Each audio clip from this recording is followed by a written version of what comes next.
परिचय। मैडम, मुझे खिड़की बंद करनी होगी। सूरज की किरणों से गर्मी हो रही है। ठीक है अदिति, तुम खिड़की बंद कर सकती हो। एक बार खिड़की बंद करने के पश्चात क्या तुम बता सकती हो कि शब्द किरणों से तुम्हारा क्या मतलब था? मैं नहीं जानती मैम, लेकिन इसे हम सूर्य के प्रकाश को दर्शाने के लिए प्रयोग करते हैं। ठीक है, तो आज मैं तुम्हें रेखाओं, किरणों और कोणों के बारे में विस्तार से बताती हूँ। बच्चों, इस पाठ में हम कोणों और उनके प्रकारों के बारे में जानेंगे। हम रेखाओं, रेखाओं के युग्मों तथा समानांतर रेखाओं के बारे में भी सीखेंगे। उद्देश्य। इस पाठ के अंत में आप निम्न करने में सक्षम हो जाएंगे: विभिन्न प्रकार के कोणों को पहचानना, रेखाओं तथा रेखाओं के युग्मों का वर्णन करना, समानांतर रेखाओं की व्याख्या करना। अवलोकन। रेखाएं कई प्रकार की होती हैं, जिनका उपयोग आप एक आसान सा चित्र बनाने के लिए करते हैं। आप एक साधारण घर, एक सूर्य इत्यादि बना सकते हैं एवं आप इन चित्रों को निरूपित करने के लिए सरल रेखाओं का उपयोग करते हैं। आइए उपयोग होने वाली इन रेखाओं के विभिन्न प्रकारों को देखें। रेखा।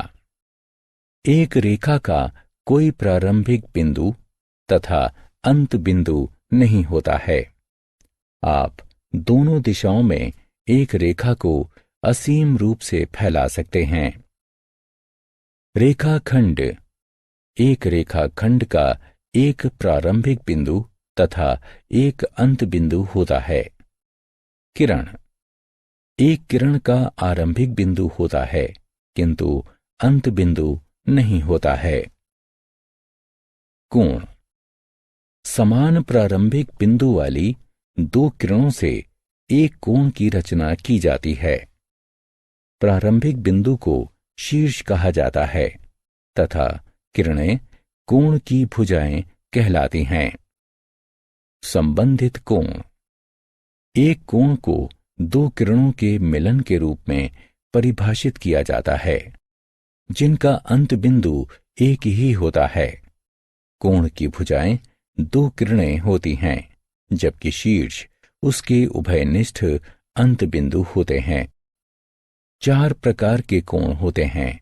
वे इस प्रकार हैं: पूरक कोण, संपूरक कोण, आसन्न कोण तथा ऊर्ध्वाधर कोण। अब सभी कोणों को संक्षेप में देखते हैं। पूरक कोण वे कोण होते हैं जिनके दोनों कोणों की मापों का योग 90 अंश होता है। संपूरक कोण वे कोण होते हैं जिनके दो कोणों की मापों का योग 180 अंश होता है। आसन्न कोण वे कोण होते हैं जिनका एक उभयनिष्ठ शीर्ष होता है तथा एक उभयनिष्ठ भुजा होती है, किंतु कोई अंत बिंदु उभयनिष्ठ नहीं होता है। जिनकी भुजाएं उभयनिष्ठ नहीं होती हैं, ऐसी भुजाओं के रूप में किरणों वाले आसन्न कोणों का युग्म एक रैखिक युग्म कहलाता है। ऊर्ध्वाधर कोण वे कोण होते हैं जिसके दोनों कोणों का एक शीर्ष उभयनिष्ठ होता है तथा जिसकी भुजाएं दो रेखाओं का निर्माण करती हैं। प्रतिच्छेदी रेखाएं। दो रेखाएं अलग अलग तरीकों से एक दूसरे से जुड़ी हुई होती हैं। आइए प्रत्येक तरीके को अलग अलग देखते हैं। प्रतिच्छेदी रेखाएं वे रेखाएं होती हैं जिनका केवल एक और केवल एक ही बिंदु उभयनिष्ठ होता है। ये उभयनिष्ठ बिंदु प्रतिच्छेदन बिंदु कहलाता है। त्रियकछेदी रेखा। एक त्रियकछेदी रेखा वो रेखा होती है जो दो रेखाओं को भिन्न बिंदुओं पर प्रतिच्छेदित करती है। अधिकांशतः एक त्रियकछेदी रेखा से कई कोणों की रचना की जाती है। त्रियकछेदी रेखा द्वारा निर्मित कोण। त्रियकछेदी रेखा से 7 प्रकार के कोणों की रचना की जाती है। वे इस प्रकार हैं: संगत कोण, अंतःकोण, बाह्य कोण, एकांतर अंतःकोण। क्रमगत अंतःकोण, एकांतर बाह्य कोण और क्रमगत बाह्य कोण। उपरोक्त कोणों के बारे में विस्तार से जानने के लिए उन पर क्लिक करें। समानांतर रेखाओं की त्रियकछेदी रेखा। जब दो समानांतर रेखाओं को एक त्रियकछेदी रेखा के द्वारा काटा जाता है, तब आप पाएंगे कि संगत कोण बराबर होते हैं। एकांतर अंतःकोण का प्रत्येक युग्म समान होता है और अंतःकोणों का युग्म संपूरक होता है। समानांतर रेखा। दो रेखाएं समानांतर होती हैं यदि वे सदैव समान दूरी पर स्थित हों एवं आपस में कभी नहीं मिलती हों। आप त्रियकछेदी रेखा द्वारा काटकर भी इसकी जांच कर सकते हैं कि रेखाएं समानांतर हैं अथवा नहीं।